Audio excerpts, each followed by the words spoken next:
بسم اللہ الرحمن الرحیم والصلاة علی النبی الکریم وعلی آلہ وصحبہ اجمعین۔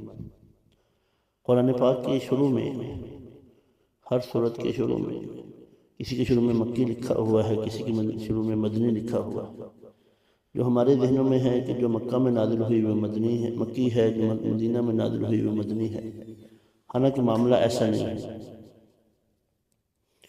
صورتحال یہ ہے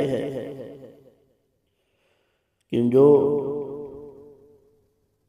صورتیں اور آیتیں ہجرت کی غرض سے پہلے مدینہ منورہ جانے سے پہلے، ہجرت کی غرض سے مدینہ منورہ جانے سے پہلے نازل ہوئی وہ مکی ہیں، اور جو ہجرت کر کے آپ صلی اللہ علیہ وسلم مدینہ منورہ چلے گئے اس کے بعد نازل ہوئی، خواہ وہ کسی جگہ بھی نازل ہوئی، وہ مدنی ہے۔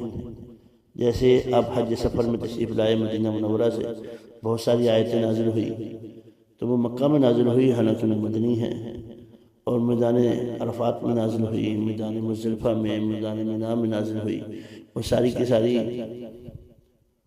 مدنی آیتیں ہیں۔ تو اس لیے اس بات کو سمجھ لینا چاہیے کہ مدنی آیتیں وہ ہیں جو ہجرت کی بغرض آپ صلی اللہ علیہ وسلم بغرض ہجرت جب مدینہ منورہ چلے گئے تھے، اس کے بعد جو نازل ہوئی وہ مدنی ہے، اور جو اس سے پہلے نازل ہوئی وہ مکی ہے۔ پھر تھوڑا سا فرق اور بھی ہے، کچھ نشانیاں اور بھی ہیں۔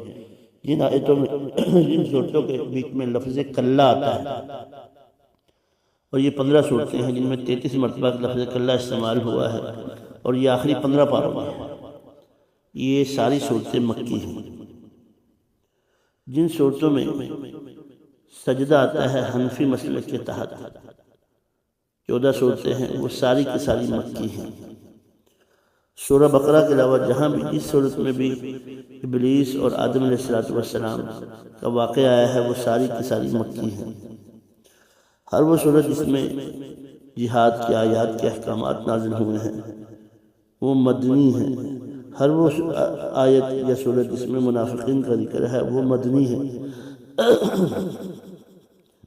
اور اس کے ساتھ ایک اور بات بھی ہے کہ مکی صورتوں میں عموماً جو پکارنے کا انداز ہے میرے پیارے رب کا، وہ ہے یا ایہا الناس، اے انسانوں، اور مدنی صورتوں میں یا ایہا الذین آمنوا، اے ایمان والو۔ اور مکی آیتیں جتنی بھی ہیں اور صورتیں جتنی ہیں وہ مختصر چھوٹی چھوٹی، 3 آیتیں، 5 آیتیں، 7 آیتیں، 10 آیتیں، اور مدنی صورتیں جتنی بھی ہیں وہ صورتیں طویل لمبی مفصل، 7 مفصل میں سے جو بڑی صورتیں ہیں اکثر وہی ہیں۔ پھر مکی صورتوں میں توحید، رسالت، آخرت، حشر، نشر کے احکامات ہیں، اور مدنی صورتوں میں اہل کتاب، منافقین کا ذکر ہے، احکامات کا ذکر ہے، مسائل کا ذکر ہے۔ اللہ پاک ہمیں عمل کرنے کی توفیق عطا فرمائے۔ یہ تفسیر کی باتیں ہیں، یہ تفسیر کے لیے ضروری ہیں، اس لیے عرض کر دی جاتی ہے۔ واللہ اعلم بالصواب۔